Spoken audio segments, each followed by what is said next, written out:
Hello everyone and welcome to my Soap Twist 24 channel. I hope everyone is having a wonderful day.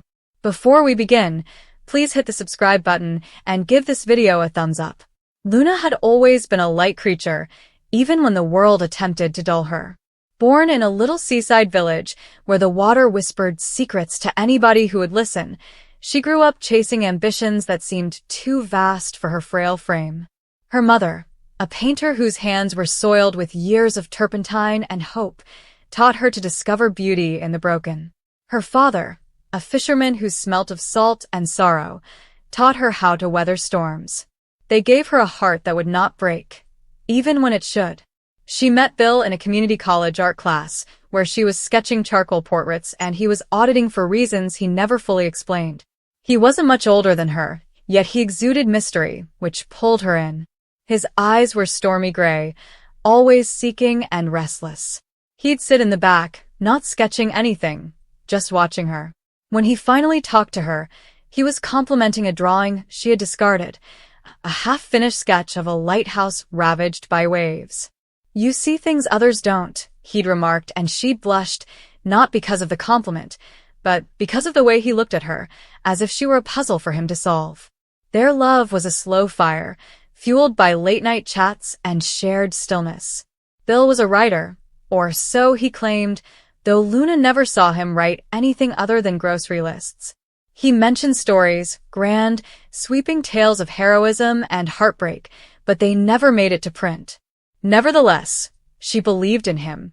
She believed in the way he held her when the world felt too heavy, in the way he smiled at her horrible puns, and in his promise to build a life together. They went to Seattle, chasing a goal they couldn't quite define, and rented a little apartment with a balcony overlooking the city. She felt that was their haven. But Bill carried shadows that Luna couldn't see. He'd wake up at night, pacing and shouting about non-existent deadlines and failures. He'd yell at her for little infractions, such as leaving a dish in the sink or humming too loudly. She attributed it to stress, the weight of a metropolis that demanded more than it provided. She had no idea about the letters he kept hidden under his desk, addressed to someone named Claire and written in a guilt-ridden hand. She had no idea about the drugs he ingested when he thought she wasn't looking, or how he'd stare at her from time to time, not with love, but with something darker, something that appeared to be fear. The fall did not kill her. It should have. The balcony was 3 stories high, and the earth underneath was brutal concrete. However, her descent was cut short by an illegally parked delivery truck. The blow crushed her left leg, injured her ribs, and rendered her unconscious but alive. The driver, a young man named Eli who had been sneaking cigarettes, witnessed what happened. He subsequently said that it was like witnessing a bird fall from the sky, graceful, even in its sadness. He dialed 911, his hands shaking as he attempted to tell what he had witnessed. "She just fell," he continued, not seeing Bill. Nobody had. Luna awoke in a hospital full of tubes and beeping devices. Pain was her constant companion, a stark reminder of each breath. The doctors said she was lucky. She didn't feel lucky. She felt hollow, like if someone had cut out her heart and left the remainder to fester. Bill was seated by her bed, his expression filled with anxiety. "It was an accident," he explained, his voice calm and rehearsed. "You slipped, Luna. You were drinking and you slipped." She wanted to scream, telling him she hadn't taken a drop, that she remembered his hands, his voice, and the hatred that oozed from him like poison. But her throat was raw, and her words were obscured by a fog of painkillers and anxiety. The cops arrived, asked questions, and took notes. Bill's tale stood. There was no evidence, no witnesses to refute him. The balcony railing was old and loose in parts. They determined that there had been an accident. Luna said nothing. She wasn't sure why. Perhaps it was the way Bill stared at her, imploring for silence. Perhaps it was the part of her that still adored him despite everything. Perhaps it was the worry that if she spoke, he would finish what he had started. Recovery was a slow, difficult dance. Physical therapy restored her ability to walk, but nothing could teach her to trust. Bill was there every day, bringing her coffee and reading her favorite novels. He was polite and attentive, the man she had fallen for. But she noticed the flaws now.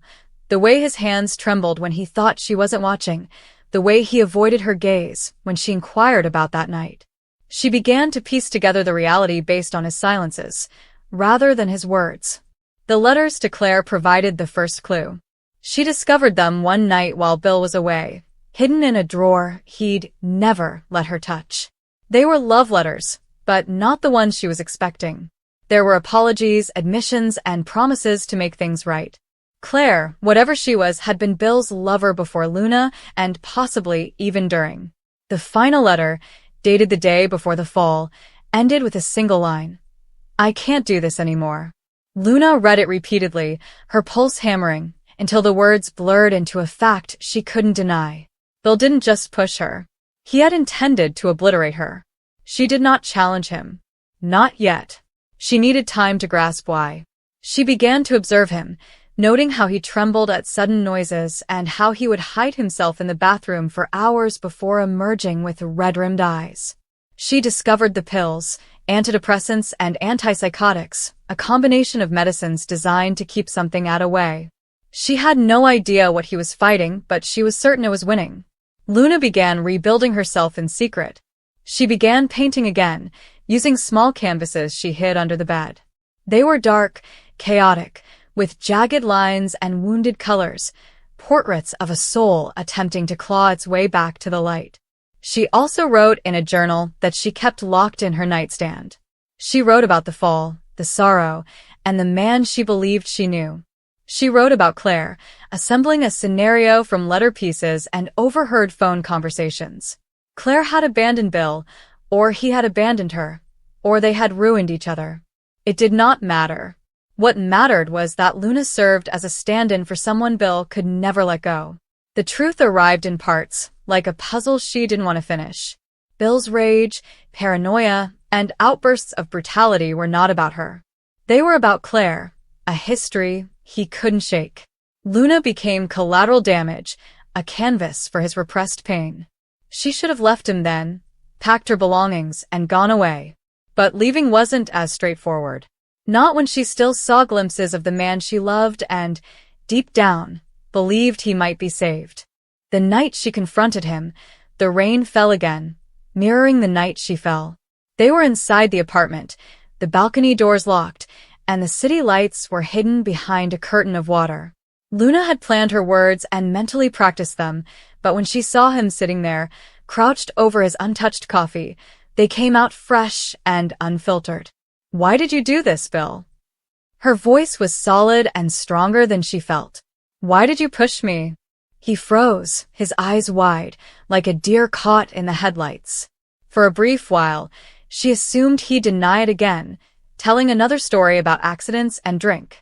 But suddenly he broke, his face crumpled like paper. "I didn't mean to," he muttered. "I didn't mean for any of this." He told her about Claire, not the entire story, but enough. She had been his first love, muse, and everything. When she departed, she took bits of him with her, leaving behind a man who lacked the ability to be whole. Luna was meant to repair it. She was intended to be Claire, or better than Claire, with a fresh start. But she wasn't. She was Luna, with her own dreams and scars, which made him angry. Angry enough to despise her. Angry enough to shove. "I didn't want to kill you," he admitted, tears flowing down his cheeks. Luna didn't cry. "I just wanted it to stop." She did not shout. She didn't feel anything as she stared at him, the man who had almost taken everything from her. There was no love or hate, only a wide, empty space where he used to be.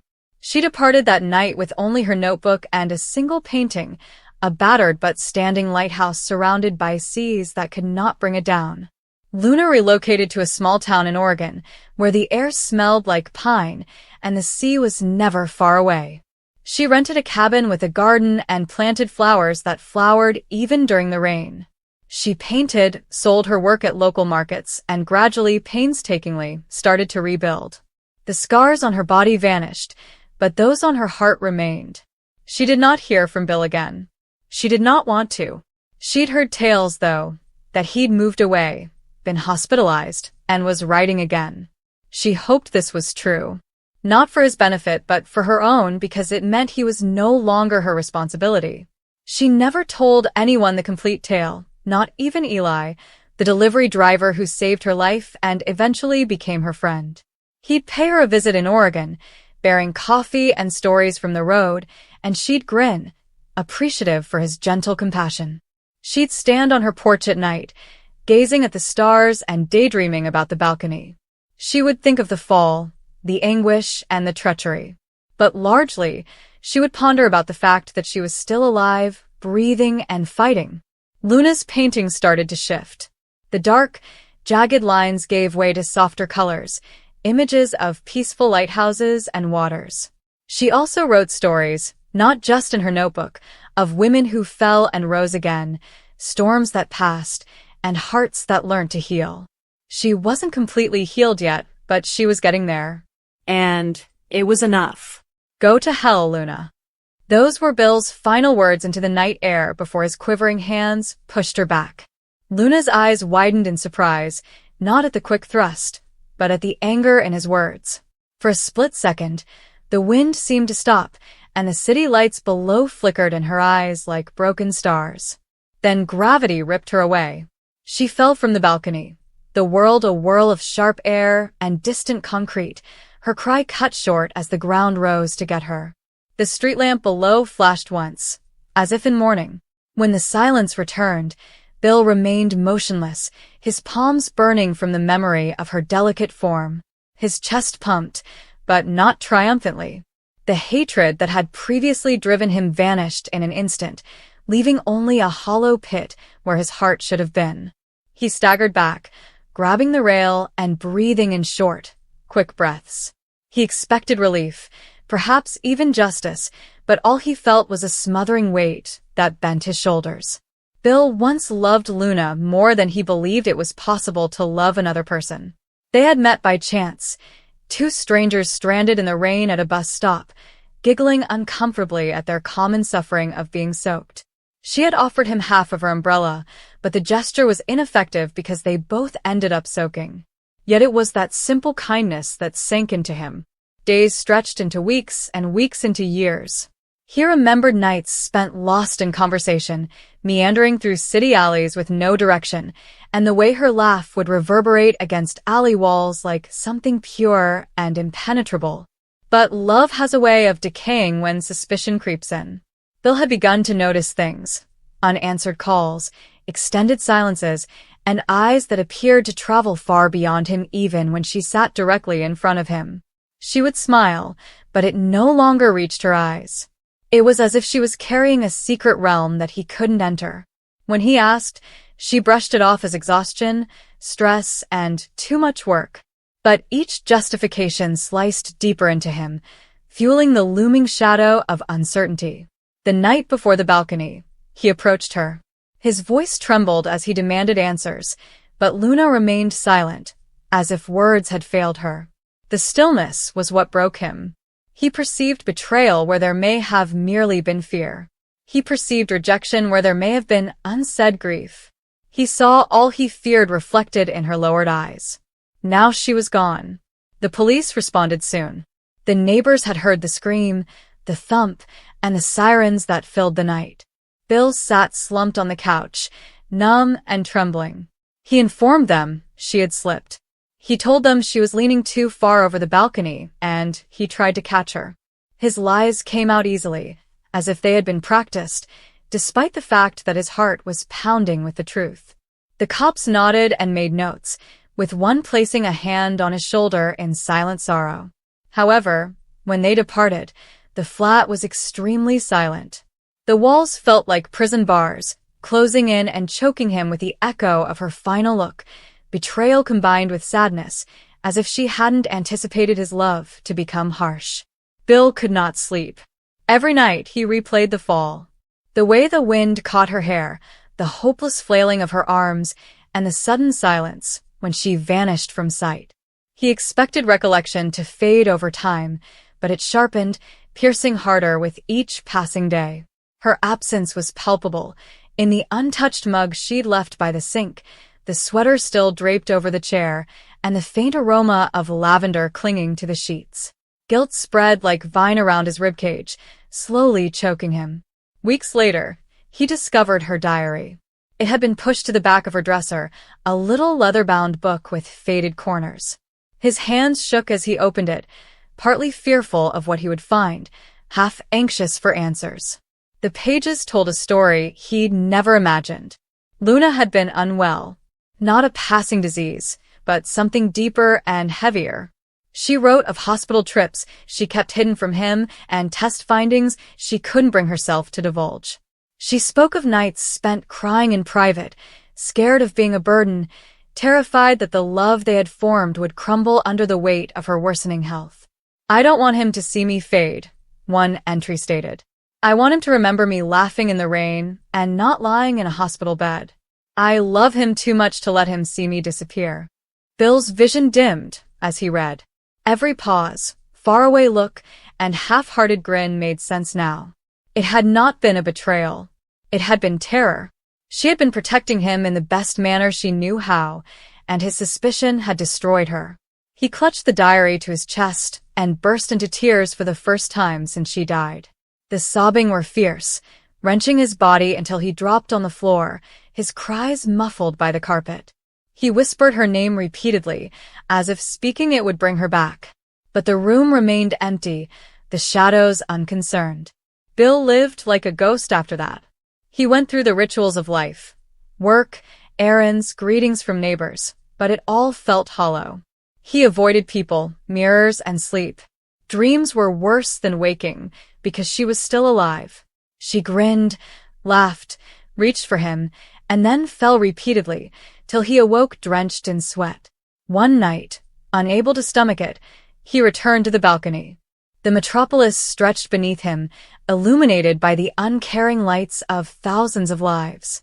He grasped the railing and looked down into the same darkness that had engulfed her. The want to follow her was strong. He leaned forward, feeling the wind push against him, tempting him to let go. But something stopped him, her diary entry from just days before her death. "If I go first, I want him to live. Even if it hurts or seems impossible. I want him to see the light again because he deserves it." Bill stepped back, tears flowing down his cheeks. She wanted him to live, even without her. However, life felt like torture. Months passed into years. The world passed on, but Bill remained stuck on the balcony throughout the night. Friends pulled apart, unable to approach him over the wall of sadness. His career failed, and his health deteriorated, but none of it mattered. He took Luna's diary everywhere, its pages worn thin from continuous reading. It was the only part of her that could still breathe. On the anniversary of her death, he went to the location beneath the balcony where she had fallen. The pavement still retained slight fissures from the hit, despite the city's efforts to remove the scars. He knelt there, placing a solitary white flower, his voice breaking as he whispered his apologies into the darkness. "Luna, I killed you. Not only with my hands, but with my uncertainty and blindness. I should have noticed you. I should have listened. I'm really sorry." The wind rustled through the neighboring trees, delivering a slight aroma of lavender. For a brief time, Bill believed he heard her laugh, the sweet, rain-soaked chuckle that had once lifted him out of loneliness. He closed his eyes and allowed the sound to wash over him, frail and ephemeral, before it faded into the night. He stood carefully, hugging the diary to his chest, and went away. The city lights blurred through his tears, each one a reminder of a world that continued to revolve regardless of the misery it conveyed. Bill could never escape the consequences of what he had done. He carried Luna with him in every breath, heartbeat, and stride. His existence became a continuous apology, whispered into the vacuum in the hope that she might hear him. Because love, once shattered by violence and remorse, never fully ends. It remains, haunting and painful, making each day a reminder of what has been lost. And Bill's sentence was to live without her, with the echo of her fall, the recollection of her last stare, and the 3 words that had doomed them both. "Go to hell, Luna." He'd spend the rest of his life attempting to reclaim them, but the night would not let him.